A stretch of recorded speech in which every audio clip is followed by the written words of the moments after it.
Hello students. हम लोग तैयारी कर रहे हैं जैक बोर्ड 2023 और जैक बोर्ड 2023 का प्रीवियस ईयर का हम लोग मैथ सॉल्व कर रहे हैं। और आप सभी को मालूम होगा, जो पहले भी मेरा चैनल को विजिट कर चुके हैं उनको मालूम होगा कि हमने 2022, 21, 20, 18, 17 जितनी बार एग्ज़ाम हुई है जैक बोर्ड का, उसमें से 3 वर्ष का क्वेश्चन मैं इस पर अपलोड कर चुका हूँ सॉल्व करके। और ये 2017 का ही क्वेश्चन है। इसका मैंने 2 पार्ट पहले अपलोड कर दिया है, ये तीसरा पार्ट है। और चलिए देखते हैं आज का पहला प्रश्न को। पहले क्वेश्चन को देखते हैं, प्रश्न पहले समझ में आएगा फिर बात करेंगे।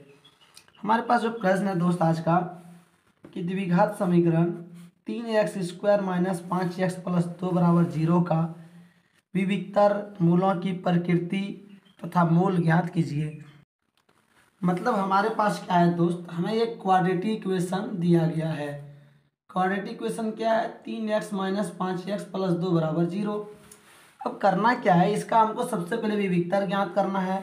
और मैं आपको बता दूं कि ये 5 मार्क्स का क्वेश्चन आएगा।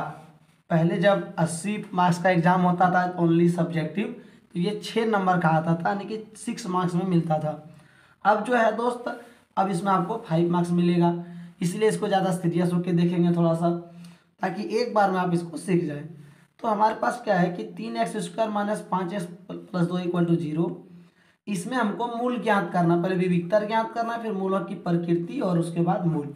ठीक है, क्या करेंगे, इसके सामने समीकरण 1 लिखेंगे और नीचे हम लिख देंगे यहाँ पर ax² + bx + c = 0। इसको लिख देंगे हम समीकरण 2। इसके बाद हम यहाँ पर लिखेंगे समीकरण 1 तथा 2 की तुलना करने पर हम क्या करेंगे दोस्त, यहाँ 1 और 2 की तुलना करेंगे। तुलना करने के बाद हम देखते हैं कि यहाँ पे x² के बगल में ये है और यहाँ x² के बगल में 3 है। इसका मतलब ये हुआ कि ये का वैल्यू क्या हो जाएगा, 3। ठीक है, यहाँ देखिए x के बगल में b है, यहाँ x का 5 है तो b का वैल्यू -5 होगा और c का वैल्यू क्या हो गया, 2। सबसे पहले हम ऐसे करके ए बी सी निकाल लेंगे। इसके बाद हमें क्या निकालना, विविक्तर। ठीक है, अब हम यहाँ पे लिखेंगे विविक्तर। तो विविक्तर जो है दोस्त, इसको डी कहते हैं। ठीक है, इसका फॉर्मूला होता है b² - 4ac। b का वैल्यू हमारे पास -5 है, स्क्वायर लगा देंगे। 4 × a का वैल्यू हमारे पास 3 है और c का वैल्यू 2 है। अब 5 का स्क्वायर जो है दोस्त 25 हो जाएगा, इसको इंटू कर देंगे, 4 × 3 = 12, 12 × 2 कर देंगे तो 24। और 25 में 24 जाएगा तो क्या बचेगा, 1। यानी कि इसका जो विविक्तर हो जाएगा वो कितना हो जाएगा, 1 हो जाएगा। अब इसमें आगे लिखा है कि मूलों की प्रकृति। अब मूलों की प्रकृति क्या होगा, अब लिखेंगे चूंकि d > 0। अब देख सकते हैं कि जो d हमारा निकला वो क्या 1 से ज़्यादा 1 निकला है, या यानी कि 0 से वो ज़्यादा निकला है। और 0 से ज़्यादा अगर ये आया है, इसका मतलब लिखेंगे इसीलिए मूलों की प्रकृति वास्तविक है। अगर d का मान 0 से ज़्यादा आ जाए तो मूलों की प्रकृति क्या हो जाती है, वास्तविक हो जाती है। अब हम आगे क्या करेंगे, मूल निकालेंगे। नंबर सी, ये हो गया आपका नंबर ए, ये हो गया बी। अब सी नंबर में क्या बोला कि मूल ज्ञात कीजिए। मूल कैसे ज्ञात करते हैं दोस्तों, मूल जो है, मूल को x लिखते हैं। x का फॉर्मूला होता है -b ± √10d/2e। ठीक है, ये कब होता है, जब d का मान 0 से बड़ा होगा तब। अब हम यहाँ पे क्या करेंगे, b का जो वैल्यू है वो कितना है, तो माइनस से पहले माइनस दे लेंगे। फिर b का वैल्यू आप देखिएगा यहाँ पर है आपका -5 है, यानी कि एक माइनस यहाँ पर भी, एक माइनस इसमें भी आ गया है, तो उसको ब्रैकेट में लिखेंगे। फिर प्लस माइनस √d, d का वैल्यू कितना है दोस्त, आप d का देखिएगा 1 आया तो यहाँ पे 1 लिखेंगे। इसके बाद 2 × a, ये का मान कितना है, तो a का मान 3 है तो बैठा दिए। इसके बाद 5 ± 1 का वर्गमूल 1 हो जाएगा, 2 × 3 करेंगे तो 6 हो जाएगा। इसके बाद क्या करेंगे दोस्त, एक बार इसको हम 5 + 1/6 लिख देंगे, एक बार 5 - 1/6, इसको जोड़ेंगे तो 6/6 हो गया, इसको करेंगे तो 4/6। ये एक बार में कटेगा, ये 2 का टेबल में 2 बार में 3 बार में, तो इसका आंसर जो होगा 1 हो जाएगा और क्या हो जाएगा 2/3।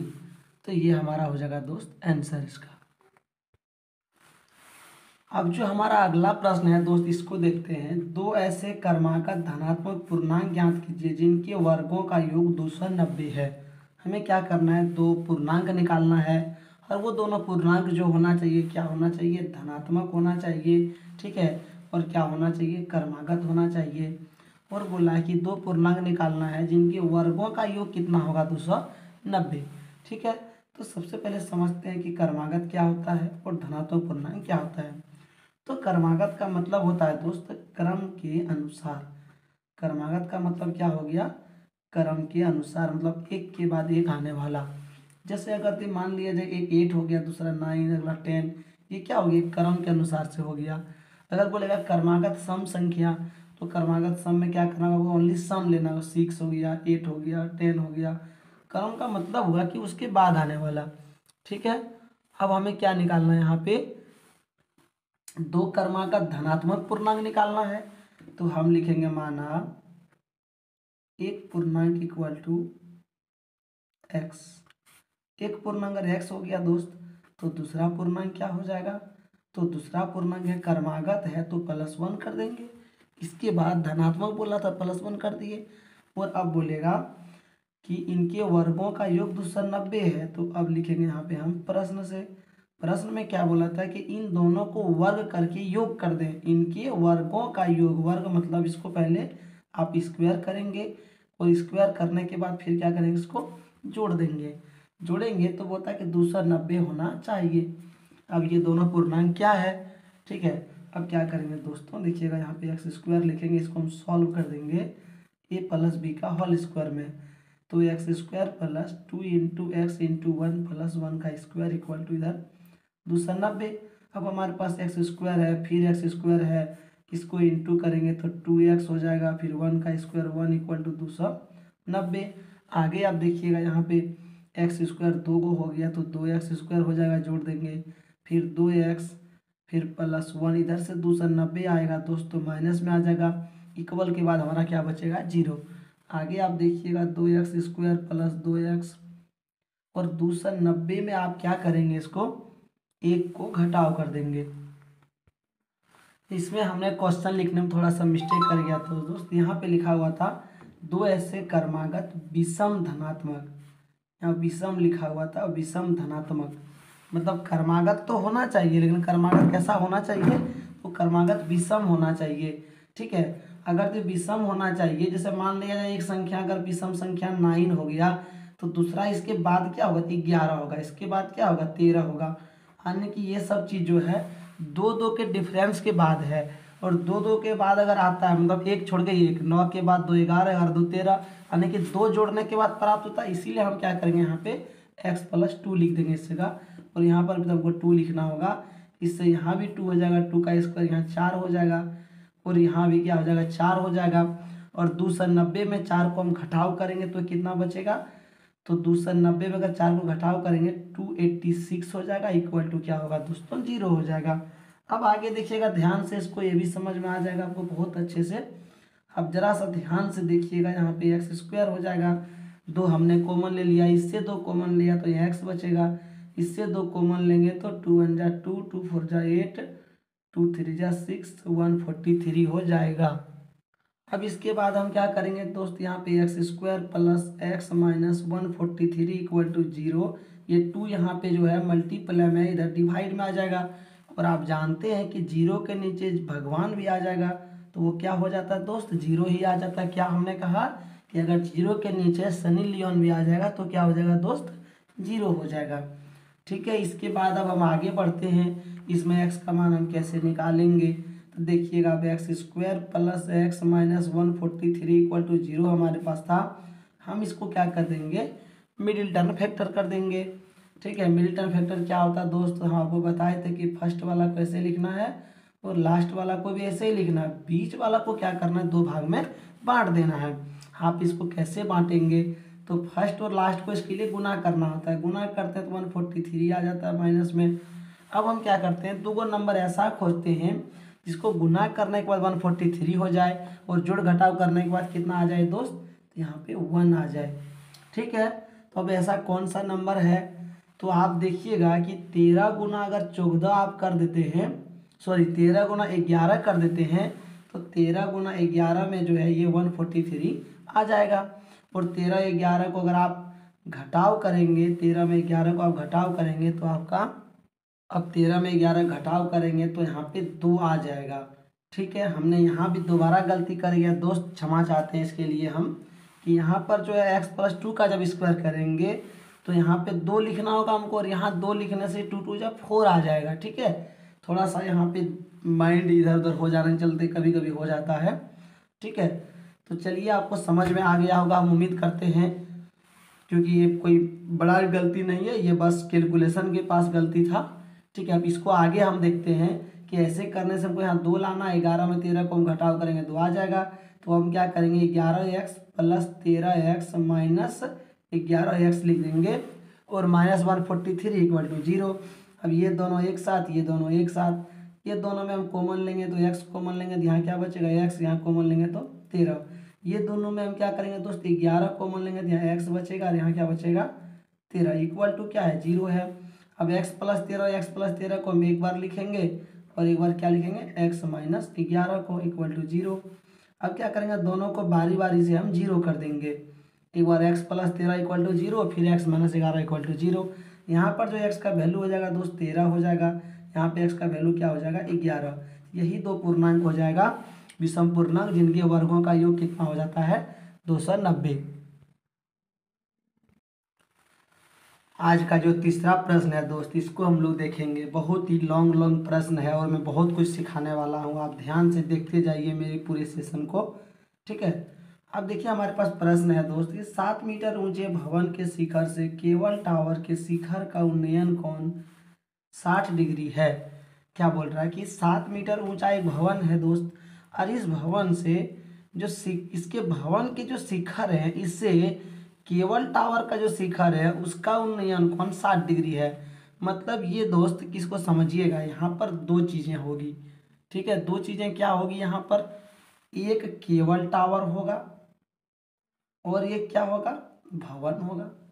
ठीक है, यहाँ पर बोल रहा है कि जो भवन है उसके शिखर से जो केबल टावर है उसका शिखर का उन्नयन कोण, भवन मेरा ये हो गया, ये केबल टावर हो गया, इसका शिखर से जो इसका शिखर है उसका उन्नयन कोण जो है वो 60 डिग्री है, तथा इसके पाद का उन्नयन कोण 45 डिग्री है। और इसके जो पाद हैं दोस्त, और इसके जो पाद हैं, किसके पाद, तो 7 मीटर ऊंचे भवन के शिखर से केबल टावर के शिखर का उन्नयन कोण 60 डिग्री है। और इसके पाद, तो किसके पाद, इसी का जो भवन है, भवन ये वाला था 7 मीटर ऊंचा भवन, इसका जो पाद है ये वाला, इसका जो अवनमन कोण है वो कितना है 45 डिग्री है। यानी कि अगर यदि हम यहाँ एक लाइन मिला दें तो ये पाद ये वाला इसके साथ जो यहाँ कोण बन रहा है ये कितना है 45 डिग्री है। ठीक है, और हम सभी कोई जानते हैं दोस्त कि अगर यहाँ 45 कोण बनेगा तो ये वाला भी कितना हो जाएगा 45 हो जाएगा एकांतर कोण से। ठीक है, और अगर यहाँ 7 मीटर है तो ये वाला कितना हो जाएगा 7 मीटर हो जाएगा यहाँ से यहाँ तक। अब हमको क्या निकालना वो देखते हैं। अब लिखेंगे यहाँ पे हम सबसे पहले स्टेटमेंट लिखना होगा, और इसका नाम देते हैं, मान लेते हैं हम ए बी। ठीक है, माना ए बी एक केबल टावर है। इस चैप्टर में दोस्त आपको इसको इस तरह के प्रश्न में स्टेटमेंट लिखना बहुत ज़रूरी है, नहीं तो 1 मार्क्स आपका इससे कट जाएगा। ठीक है, देखिए स्टेटमेंट कैसे लिखेंगे वो भी आप सीख जाइएगा। इस क्वेश्चन को देखिए ध्यान से। मैंने क्या लिखा कि इसको सबसे पहले हम लोगों ने केबल टावर माना था, इसी को हमने यहाँ पे लिख रहा है। ठीक है, माना ए बी एक केबल टावर है। इसके बाद और क्या, हमने इसको क्या माना था, इसको हमने एक भवन माना था। मान लेते हैं हमने इसका नाम सी डी दे दिया। ठीक है, माना ए बी एक केबल टावर है, सी डी एक भवन है। इसके बाद क्या हो रहा है दोस्त, तो भवन के शिखर से, भवन के शिखर से जो केबल टावर है, केबल टावर के शिखर का उन्नयन कोण 60 डिग्री है, जो कि प्रश्न में दिया था उसी को यहाँ पे लिख रहे हैं। उन्नयन कोण 60 डिग्री है तथा इसके पाद का अवनमन कोण 45 डिग्री है। पाद का अवनमन कोण 45 डिग्री है। अवनमन कोण क्या होता है दोस्तों, जब इस तरह का कोण बने ऊपर की ओर, ये वाला, तो इसी को क्या कहा जाता है, अवनमन कोण कहा जाता है। जो ये वाला कोण बनता है इस तरह का कोण दोस्त, इसको क्या कहा जाता है, उन्नयन कोण कहा जाता है। ठीक है, इसके बाद अब हम क्या करेंगे, लिख देंगे यहाँ पर इस प्रकार। यहाँ पे तो बहुत सारा त्रिभुज बन गया दोस्त, लेकिन इसमें हम लोग क्या करेंगे, जिस जिस त्रिभुज का उपयोग करेंगे इस क्वेश्चन को सॉल्व करने में, उसका कम से कम नाम लिख देंगे। जैसे हम इसमें उपयोग करेंगे इसका एक बार, ठीक है, यहाँ पे ई देते लिख देंगे इस प्रकार ई सी बी, इस प्रकार ई सी बी, तथा और ये को क्या बना दोस्त, ये ऊपर वाला का यूज करेंगे हम ए ई डी, तथा ए ई डी दो समकोण त्रिभुज बना। ये आपका स्टेटमेंट अगर पूरा का पूरा लिख देते हैं तो आपका स्टेटमेंट का नंबर नहीं कटेगा। आप शॉर्टकट भी लिख सकते हैं, ए बी एक केबल टावर है, सी डी एक भवन है, ठीक है। उसके बाद लिख देना कौन A D equal to 60 degree, E C B equal to 45 degree. इस प्रकार दो समकोण त्रिभुज बना लिख देंगे तो आपको नंबर मिल जाएगा। ठीक है, आप अगर अच्छे से लंबा करके और इस तरह लिख सकते हैं मेरे जैसा, बहुत अच्छी बात है। ठीक है, चलिए अब हम क्वेश्चन को सॉल्व करने का प्रयास करते हैं। क्वेश्चन में बोला क्या है, क्वेश्चन में क्या बोला है दोस्त कि यहाँ पर जो है आपका हमको निकालना है, हमको क्या है, सी डी पहले दिया है 7 मीटर, और हमको क्या करना है, ए बी जो है वो हमको निकालना है। हम क्या करेंगे, यहाँ पे सबसे पहले छोटा वाला त्रिभुज ले लेंगे ई सी बी में, त्रिभुज ई सी बी में, ठीक है। उसके बाद देखिएगा दोस्त, हमको यहाँ अगर 7 मीटर है तो ये भी 7 मीटर मालूम हो गया, और ये जब मालूम हो गया और यहाँ कौन बना, तो इसके सामने वाला क्या होता है, पी होता है, और नीचे वाला क्या होता है, बी होता है ट्रिगोमेट्री में। और पी और बी का बीच में जो रिलेशन है वो tan में होता है, तो tan theta equal to P बटा बी लिखेंगे। उसके बाद थीटा का मान हमारा यहाँ कितना 45 डिग्री है, तो tan 45 लिखेंगे, और पी बटा बी, पी क्या हो गया, सामने वाला, बी हो गया नीचे वाला, यानी कि B E by B C. tan 45 का जो वैल्यू है दोस्तों 1 होता है। बी का वैल्यू आप देखिएगा यहाँ पे 7 मीटर है हम लोग का, और बी सी हमको मालूम नहीं है। ये जब 7 था दोस्त, हमने इसको भी क्या कर लिया, 7 लिख दिया। इसके बाद इसको हम नीचे 1 डाल के क्रॉस मल्टीप्लाई करेंगे, तो बी सी गुना 1 बी सी हो जाएगा, 7 गुना 1 क्या हो जाएगा यहाँ पे 7 मीटर। यानी कि ये वाला जो लाइन है ये भी हमको कितना मालूम हो गया, अब हमको 7 मीटर मालूम हो गया। इसके बाद अब हम आगे बढ़ेंगे दोस्त, जब ये 7 मीटर है तो ये भी कितना होगा, 7 मीटर ही हो जाएगा। अब लिखेंगे आगे यहाँ पर हम त्रिभुज ए डी ई में, ए डी ई में फिर से हम क्या करेंगे दोस्त, यहाँ पे tan थीटा का फॉर्मूला लगा देंगे, तो tan theta equal to B बटा बी होता है। अब की बार यहाँ जो थीटा का वैल्यू 60 है दोस्तों, tan 60 लिखेंगे, और p के जगह पे ये सामने वाला ए ई पुट कर देंगे, और b क्या हो जाएगा दोस्त, नीचे वाला ये डी ई। इसके बाद जो है दोस्त tan आपका 60 डिग्री का वैल्यू जो है वो √3 होता है। ए ई जो है दोस्त, ए ई कितना है, तो ए ई हमको मालूम नहीं है, लेकिन डी हम लोगों को 7 मालूम है, हमने भी देखा है कि ये 7, ये भी क्या होगा 7 होगा। अब क्या करेंगे, फिर हम नीचे 1 डाल के क्रॉस मल्टीप्लाई कर देंगे, तो इसीलिए हमारा जो ए ई हो जाएगा दोस्त, वो ए ई इक्वल टू क्या हो जाएगा 7 इंटू √3, तो 7 √3 मीटर। ठीक है, अब आपका क्वेश्चन जो है दोस्त 90% का ये तो आपका सॉल्व हो गया है। हम लोगों को निकालना क्या है, ए बी। ए बी आप देख सकते हैं कि ये ए बी यहाँ से यहाँ तक जो है दोस्त, ए बी ये 2 पार्ट में बटा हुआ है, ए से लेकर ई तक और ई से लेकर बी तक। तो ए बी को हम क्या करेंगे, ए ई प्लस बी लिख देंगे। ए ई का मान हमने जस्ट निकाला अभी 7 √3, इसको इसके जगह पे रख देंगे, और बी का जो मान निकाला तो बी हमारा कितना हो, तो 7 है। ठीक है, तो आपकी उसके बाद उसको यहाँ 7 हम लिख देंगे। इसके बाद अब क्या करेंगे दोस्त, दोनों में 7 से 7 को कॉमन लेंगे, यहाँ पे √3 होगा, और 7 से 7 को डिवाइड करेंगे तो एक बार में कटेगा, यानी कि हमारा जो आंसर हो जाएगा वो क्या आंसर हो जाएगा, 7 होल इंटू √3 प्लस 1 मीटर। ठीक है दोस्त, आपको ये प्रश्न अच्छे से समझ में आ गया होगा। अगर आपको नहीं आया होगा, कहीं प्रॉब्लम रहा होगा तो आप ज़रूर हमें बताएंगे वीडियो में कमेंट करके। ठीक है, और अगर समझ में आ गया होगा दोस्त अच्छे से, तो आप मेरा प्लेलिस्ट बना हुआ है, जैक बोर्ड मॉडल पेपर 2023 के नाम से आप उस प्लेलिस्ट को सर्च कीजिएगा, आपको उसमें बहुत सारा वीडियो मिल जाएगा जो कि आपको इस बार एग्जाम में काम देगा। जैसे सारा प्रीवियस ईयर का क्वेश्चन मिलेगा, प्रीवियस ईयर का मॉडल पेपर मिलेगा, सारा मिल जाएगा। ठीक है दोस्तों, हम अगली प्रश्न की ओर बढ़ते हैं। अब जो आज का चौथा प्रश्न है दोस्त, इतना इम्पोर्टेंट है कि कह नहीं सकते हैं। 2011 में, 12 में, 19 में, 2009 में कई बार पूछा है। हर 1-2 साल में ये प्रश्न जो एग्जाम में आते रहता है। और ये जो है दोस्त, ये क्वेश्चन आपका ये कहाँ से है? तो ये क्वेश्चन आपका एग्जाम्पल से है। 9.1 का जो उदाहरण दिया हुआ दोस्त, उदाहरण से है। ठीक है, तो इसीलिए चूंकि हर बार पूछा जाता है, इसीलिए मैं इसको अभी सॉल्व कर दूंगा, क्योंकि नहीं तो मैंने इसको एक बार पहले भी सॉल्व कर दिया है पिछला वीडियो में। ठीक है, आपका 2019 वाला जब बना रहे थे उस टाइम।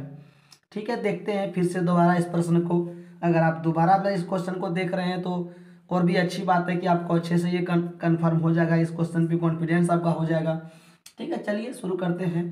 प्रश्न है कि एक समतल जमीन पर खड़े मीनार की छाया उस स्थिति में 40 मीटर अधिक लंबी हो जाती है जब सूर्य का उन्नतान 60 से घटकर 30 हो जाता है। क्या बोल रहा है कि एक समतल जमीन है, इस पर क्या एक मीनार खड़ी है। मान लेते ये हमारा क्या है, मीनार खड़ी है, टेढ़ी मेढ़ी मीनार, सीधा है बट मेरा डायग्राम टेढ़ा बना है। ठीक है, अब ये मीनार है, इसकी छाया क्या होती है? इसकी छाया जो है दोस्त, इसका छाया जहाँ पर भी है, इसकी छाया इसकी वाली, तो ये क्या हो जाती है?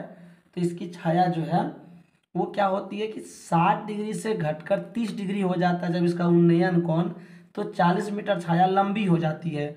मतलब जैसे मान लिया जाए पहले छाया इस जगह तक आता था, तो इसके साथ जो कोण बन रहा था वो कितना बन रहा था? 60 डिग्री। अब क्या कहता है कि इसका घटकर 30 हो जाता है तो छाया लंबी हो जाती है। मतलब अब ये थोड़ा सा आगे आ जाता है इधर, और इसके साथ अब जो कोण बनता है वो कितना बन जाता है?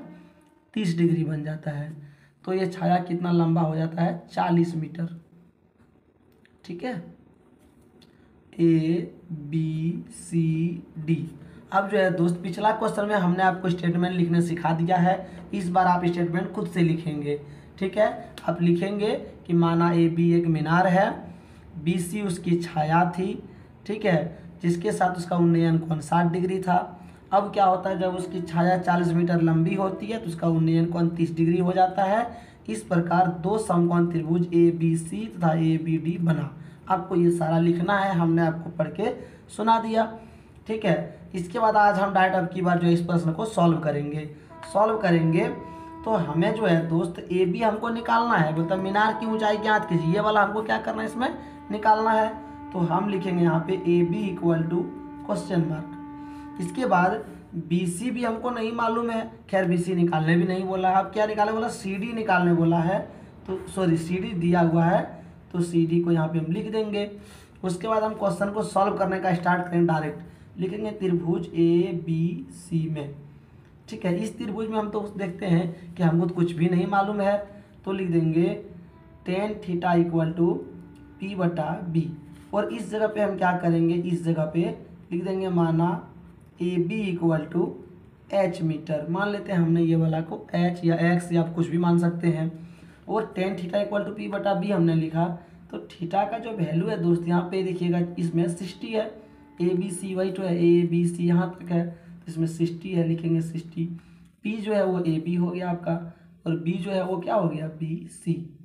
ठीक है, tan 60 का वैल्यू √3 होता है दोस्तों, और AB हम जो है उसको H माना है, H पुट कर देंगे, और BC जो है वो हमको मालूम नहीं है।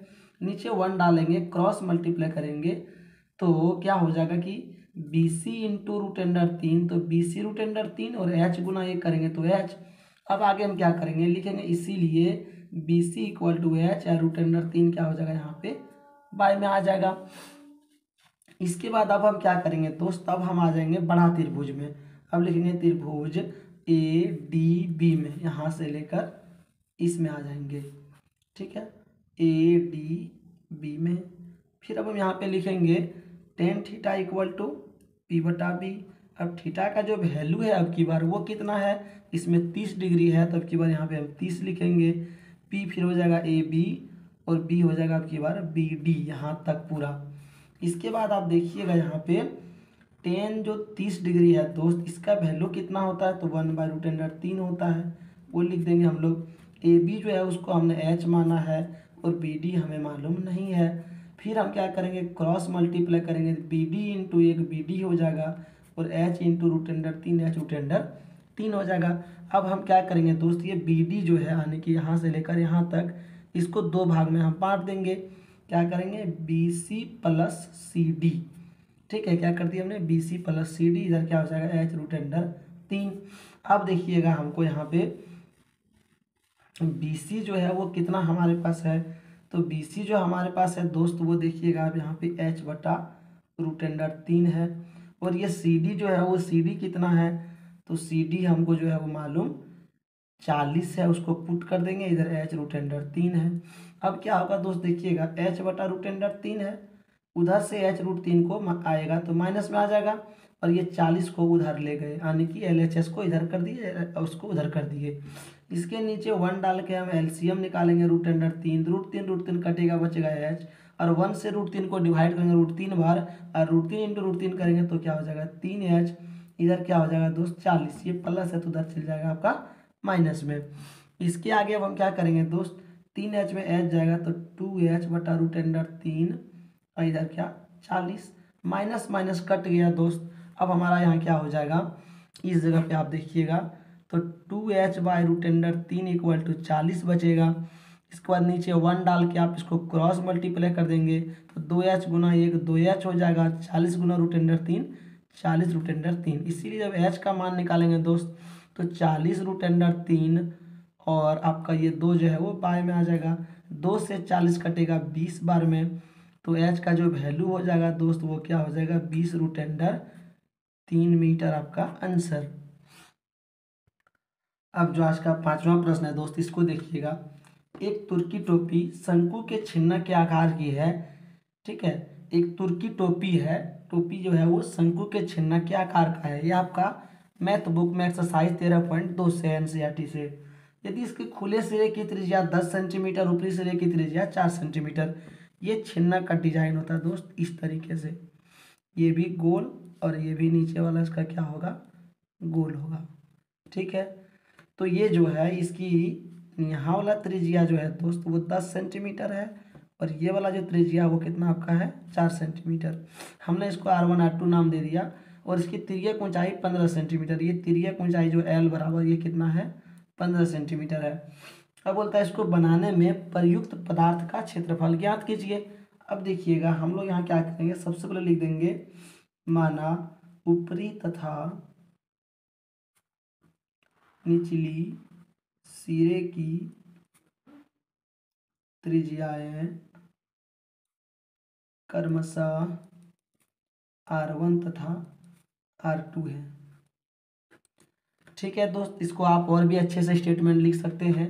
इसके बाद अब हम क्या करेंगे, यहाँ पर हमको निकालना क्या है, इसको बनाने में प्रयुक्त पदार्थ का क्षेत्रफल, तो पदार्थ का क्षेत्रफल। अब देखिएगा यहाँ पे पदार्थ का क्षेत्रफल जो होगा वो क्या होगा, तो हम लिखेंगे यहाँ पे वक्र पृष्ठीय क्षेत्रफल। वक्र पृष्ठीय क्षेत्रफल का मतलब हो गया चारों दीवार का क्षेत्रफल, पूरे किनारों का क्षेत्रफल। उसके बाद और हम क्या करेंगे दोस्त, यहाँ पे प्लस कर देंगे, और क्या करेंगे यहाँ पे प्लस कर देंगे। प्लस क्यों करेंगे, क्योंकि टोपी जो है दोस्त उसका ऊपर में भी तो पदार्थ लगेगा, चाहे जिस चीज़ का बने, प्लास्टिक का बने, कपड़ा का बने, तो उसको भी तो निकालना होगा ना। तो इसीलिए हम क्या कर देंगे प्लस ऊपरी सिरे का क्षेत्रफल, ये हम कर देंगे।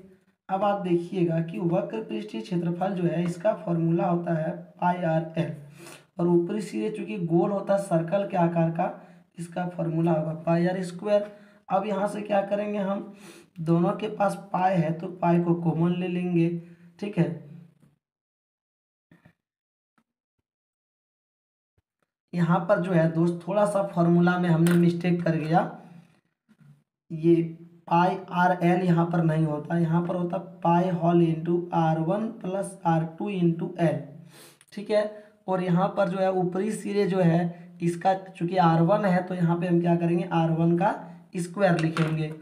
इसके बाद जो है दोस्त पाई लिखेंगे यहाँ पे हम, और R1 plus R2 into L, एक बार फ्रेश कर दें इसको हम, प्लस पाई R1 का स्क्वायर। अब हम वैल्यू पुट करेंगे। पाई जो है दोस्त हमारे पास, पाई का वैल्यू कितना होता था आप जानते हैं, 22/7 होता है। R1 प्लस R2, तो R1 जो है दोस्त वो कितना है, 4 है, और R2 10 है, इंटू एल है दोस्त, एल का मान 15 है, फिर पाई का वैल्यू 22/7, फिर R1 का स्क्वायर, तो R1 ऊपर वाला है, 4 इंटू 4। अब इसको सॉल्व करेंगे दोस्त हम लोग, तो 4 और 10 14 हो जाएगा, इंटू 15, और ये कितना हो जाएगा, तो 4 गुना 4 करेंगे तो 16, 16 दूना 2 कर देंगे तो 32 के 2 बचा 3, 16 दूना 32, 4 3 35, 352/7। ये जो टेबल से 2 बार में कटेगा, इसको इंटू कर देंगे, 660 होगा, और ये 352/7 हो जाएगा। अब इसका आगे देखिएगा, इसके नीचे कुछ नहीं है तो 1 डाल देंगे, भिन्न का जोड़ करेंगे 7 हो जाएगा, एलसीएम इसका 1 और 7 का। 1 से 7 को भाग देंगे 7 बार, 7 गुना 0 कर देंगे 0, 7 6 42 के 2 बचा 4, 7 6 42 सर 4620 हो जाएगा। 7 से 7 को भाग देंगे 1 बार, 1 गुना 352 करेंगे तो यही हो जाएगा। इन दोनों को जोड़ देंगे दोस्तों, 4972/7 हो जाएगा। अब आप क्या करेंगे, 7 से 4972 को भाग दे देंगे, ठीक है। तो एक बार आपका एक बार में हो जाएगा यहाँ पे 49, 7 बार में हो जाएगा 4900, ठीक है। 7 गुना 7 49, ये कट जाएगा, ये 7 आएगा यहाँ पे, फिर एक बार में 7 आ जाएगा, फिर ये 2 आएगा, तो इसकी छोटा है तो नहीं जाएगा, तो यहाँ 0 देके छोड़ देंगे। इसका जो डिवाइड हो जाएगा दोस्त वो क्या हो जाएगा, तो 710 होल, ये जो रिमाइंडर बचा उसको ऊपर में लिखते हैं, और जिससे भाग दिए थे वो 7 को नीचे लिखते हैं। तो यही जो दोस्त हमारा क्या हो जाएगा, इसका आंसर हो जाएगा, ठीक है। अब हम आज की आखिरी प्रश्न को देखते हैं दोस्त। अब जो आज का आखिरी प्रश्न है दोस्त, इसमें हमको क्या करना है, माध्यिका निकालना है, ठीक है। हमको माध्यक निकालना है, एनसीईआरटी बुक में 14.3 में ये चैप्टर है, ठीक है। ये वर्ग अंतराल है, बारंबारता है।